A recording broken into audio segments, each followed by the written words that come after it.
Hello दोस्तों, मेरा नाम नेहा है और आज मैं आपको कक्षा 12 विषय गणित अध्याय 5 सांतत्य तथा अवकलनीयता के बारे में बताऊंगी। आज की हमारी वीडियो पार्ट 23, ठीक है, जो हमारा 23वां भाग है। इसमें आज हम क्या देखने वाले हैं कि जो हमारा, देखो, इससे पहले वीडियो में भी हमने किसके बारे में जाना था, द्वितीय कोटि के अवकलज के बारे में, कि वो क्या होता है और उससे संबंधित कुछ उदाहरण देंगे।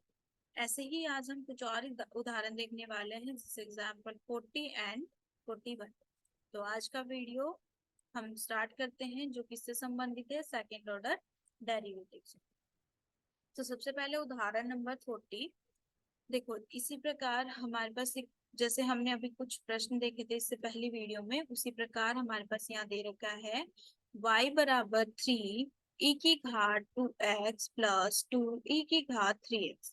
ठीक है, ये फलन दे रखा है और आपको सिद्ध करना है डी स्क्वायर वाई बटे D x square minus 5 D Y by D X plus 6y बराबर 0।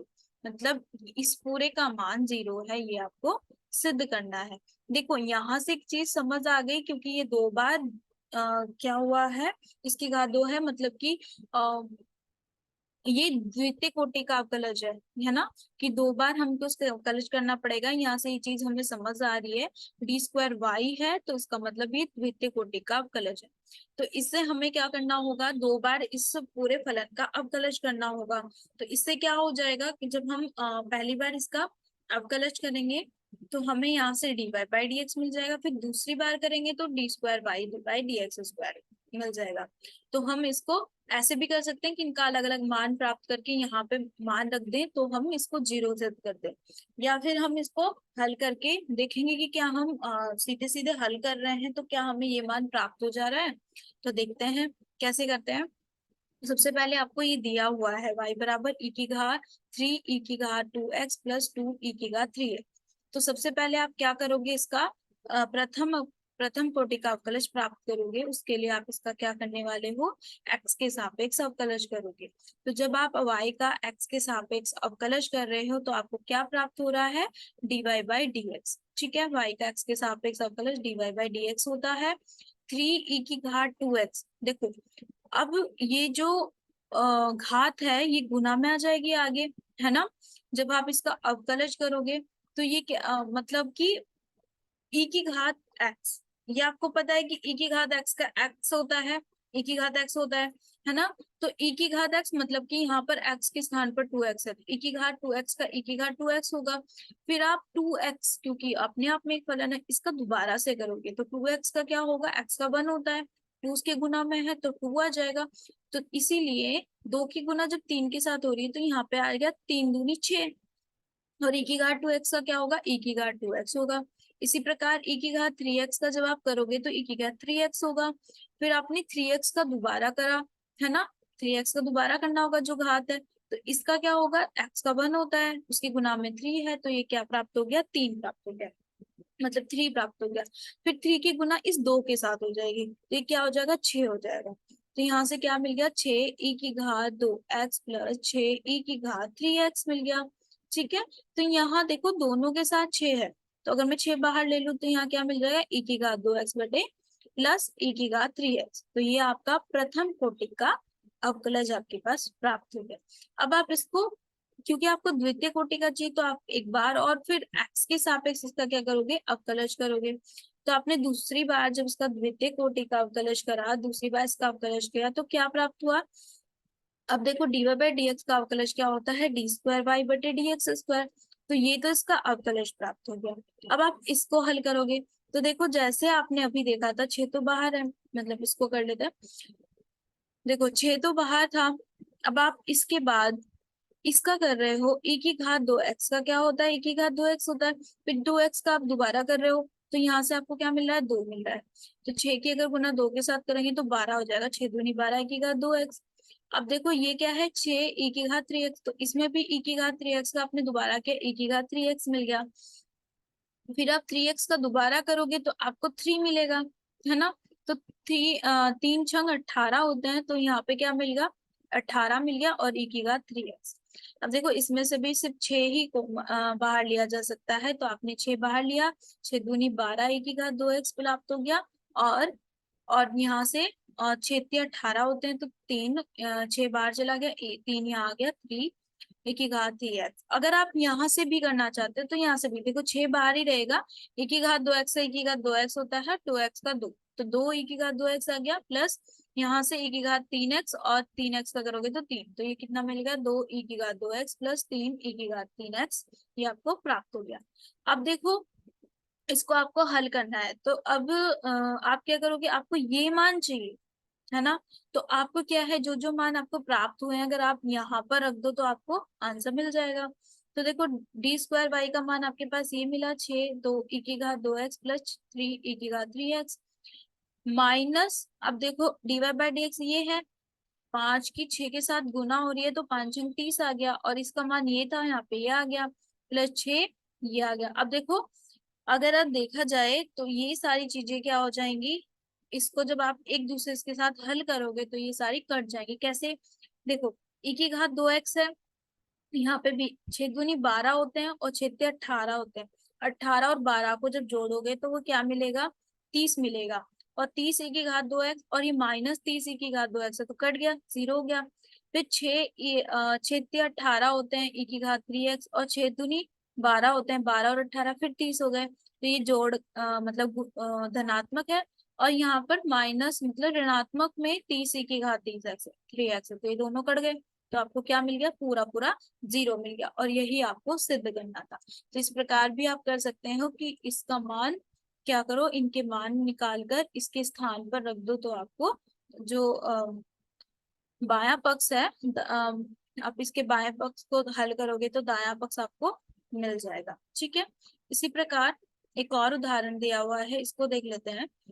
यहाँ पर क्या दिया हुआ है, यदि y बराबर साइन इनवर्स x है, तो आपको सिद्ध करना है कि 1 माइनस मतलब ये दर्शाना है कि 1 - x² d²y/dx² minus x dy/dx बराबर क्या होता है, 0 होता है। अब देखो यहाँ से आपको समझ आ गया होगा कि ये क्या है, द्वितीय कोटि का अवकलज है, मतलब इसका हमें 2 बार अवकलज करना होगा। ठीक है, तो इसके लिए हम क्या करेंगे, सबसे पहले प्रथम कोटि का अवकलज प्राप्त करेंगे, मतलब एक बार इसका अवकलज करते हैं। तो ये y बराबर साइन इनवर्स x है, इसका जब मैं x के सापेक्ष अवकलज कर रही हूँ तो dy/dx प्राप्त होगा। y का क्या होता है, dy/dx। साइन इनवर्स x का क्या होता है, 1/√1 - x²। ये चीजें आप याद रखें कि इनका अवकलज क्या होता है, क्योंकि हम बहुत सारी वीडियो में बहुत बार पढ़ चुके हैं। ठीक है, तो हमें पता चल गया कि साइन इनवर्स x का क्या होता है प्लस 1/√1 - x², तो हो गया।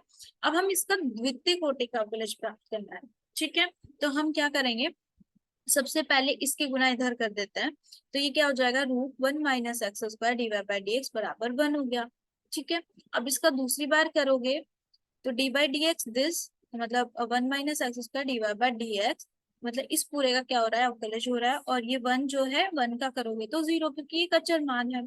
ठीक है, अब देखो ये क्या है, दो फलन प्राप्त हो रहे हैं, तो सबसे पहले इसको अचर मानेंगे, तो √1 - x² ऐसे ही रहेगा, फिर इसका कर रहे हो वो d/dx, तो ये क्या हो जाएगा, द्वितीय कोटि का प्राप्त हो जाएगा, तो ये d²y/dx² हो गया, प्लस अब dy/dx ऐसे ही रहेगा, और हम इसका करेंगे, तो जब इसका dy/dx इसका कर रहे हैं, ठीक है, उसके बाद बराबर 0 आ गया। अब देखो ये क्या प्राप्त होगा, ये तो √1 - x² d² मतलब द्वितीय कोटि का अवकलज प्राप्त हो गया। अब देखो dy/dx था, अब आपने 1/√1 - x² का अवकलज किया, तो क्या होता है, 1 - x² की घात -1/2 है, तो ये माइनस बाहर आया इसलिए माइनस में आ गया, -1/2, और इसकी घात में से -1 हो जाता है तो ये माइनस में आ जाएगा, तो इसलिए नीचे आ गया, तो -1/2 √1 - x²। अब देखो इस पूरे का दोबारा करोगे तो -x² का जब मतलब x² का जब दोबारा कर रहे हो तो क्या मिल रहा है, -2x मिल रहा है।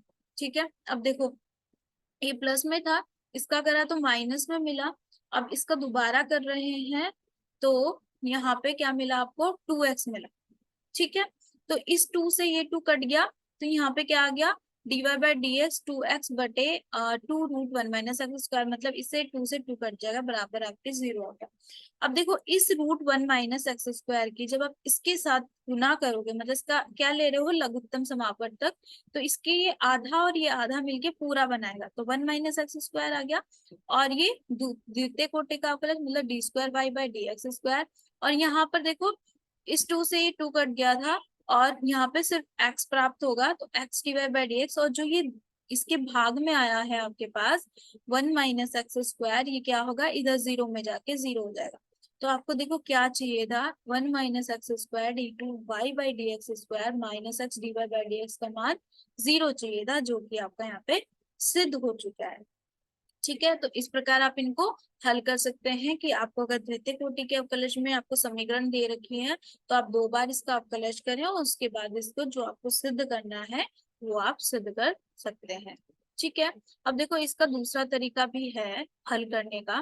तो इसमें क्या है, इसको y1 माना है, मतलब इसका प्रथम अवकलज जो है वो 1/√1 - x² हो रहा है। तो देखो इसमें हमें अभी हम dy/dx ले लेते हैं, इसमें y1/2 लिखा है। ठीक है, तो आपने जब इसका देखो इसको इधर लेके गए हैं 1 - x², y1 का स्क्वायर बराबर 1, मतलब इसका स्क्वायर कर दिया इसके साथ ले जाके, तो तब भी ये 1 ही प्राप्त हो रहा है। अब इसका आप कलश कर रहे हो तो ये ऐसे ही रहेगा, इसका करोगे तो 2y1/2 आ गया, प्लस y1² ऐसे ही रहेगा, और इसका करोगे तो 0 माइनस इसका क्या आ गया 2x आ गया, बराबर 1 का कर रहे हो तो 0। अब देखो 1 - x², ये 2y1 जो है इसमें से हमने क्या कर लिया, कॉमन ले लिया। ठीक है, अब 2y1 कॉमन लिया तो यहाँ पर सिर्फ y2 बचा, माइनस, और यहाँ पे 2 बाहर चला गया और y1, तो यहाँ पे क्या बचा, ओनली xy1, और जो 2y1 था वो 0 में के भाग में जाके पूरा 0 हो गया। तो इस प्रकार भी आप इस प्रश्न को हल कर सकते हो। ठीक है, तो इसी प्रकार हम अगले भाग में क्या पढ़ेंगे, माध्यमान प्रमेय, मीन वैल्यू थ्योरम क्या होती है, प्रमेय 6 मतलब रोले का प्रमेय मतलब रोल्स थ्योरम के बारे में देखेंगे कि वो क्या होती है। प्रमेय 7 मतलब कि जो हमारी थ्योरम 7 है उसमें माध्यमान प्रमेय मतलब मीन वैल्यू थ्योरम्स क्या होती है। ठीक है, इसके बारे में हम अगली वीडियो में पढ़ेंगे। तो आज का वीडियो हमारा यहीं पर समाप्त होता है। धन्यवाद।